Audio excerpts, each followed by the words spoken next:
సమరం తెలంగాణలో గ్రామ పంచాయతీ ఎన్నికల్లో భాగంగా ఇవాళ 3 విడతలకు సంబంధించి నామినేషన్ల ప్రక్రియ ప్రారంభమైంది. ఎల్లుండి వరకు నామినేషన్ల ప్రక్రియ కొనసాగనుంది. తెలంగాణలో 3 విడతల్లో పంచాయతీ ఎన్నికలు జరుగుతున్నాయి. ఇప్పటికే మొదటి, రెండో విడత నామినేషన్ల ప్రక్రియ పూర్తయింది.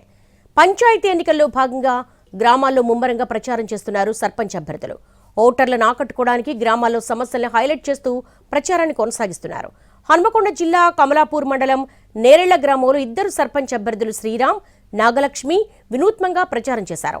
గ్రామానికి ప్రధాన సమస్యగా మారిన కోతులను తరిమేస్తామంటూ విచిత్ర వేషధారణలతో ప్రచారం చేస్తున్నారు. తమ అనుచరులకు ఎలుగుబంటి, చింపాంజీ వేషధారణలు వేయించి తమను గెలిపిస్తే కోతుల సమస్యను పరిష్కరిస్తామని చెప్తున్నారు.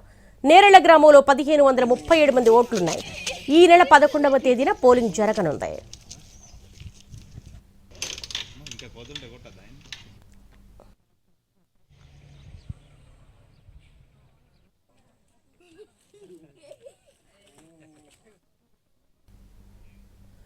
పంచాయతీ ఎన్నికల్లో చిత్ర విచిత్రాలు జరుగుతున్నాయి. భద్రాద్రి కొత్తగూడెం జిల్లా మణుగూరు, అశ్వాపురం మహిళలకు రిజర్వ్ అయ్యాయి. కానీ పురుషులు నామినేషన్లు వేశారు. దీంతో ఆ నామినేషన్లు తిరస్కరించారు అధికారులు. అశ్వాపురం చింతిర్యాల 5వ వార్డు మహిళలకు రిజర్వ్ అయింది. కాంగ్రెస్ పార్టీ కట్టం నాగమణిని బలపరిచింది. బీఆర్ఎస్ కట్ట గాంధీని నిలబెట్టింది.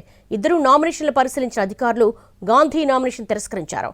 మణుగూరు పగిడేరు పంచాయతీలో మొదటి వార్డు కాంగ్రెస్ పార్టీ నుండి ఇందిరా నామినేషన్ వేయగా బీఆర్ఎస్ నుండి వజ్జా ఆనంద్ నామినేషన్ వేశారు. మహిళా రిజర్వేషన్ ఉండడంతో వల్ల బీఆర్ఎస్ అభ్యర్థి నామినేషన్ తిరస్కరించారు. కాంగ్రెస్, సిపిఐ ఉమ్మడి అభ్యర్థి ఇందిరా మొదటి వార్డును దక్కించుకున్నారు.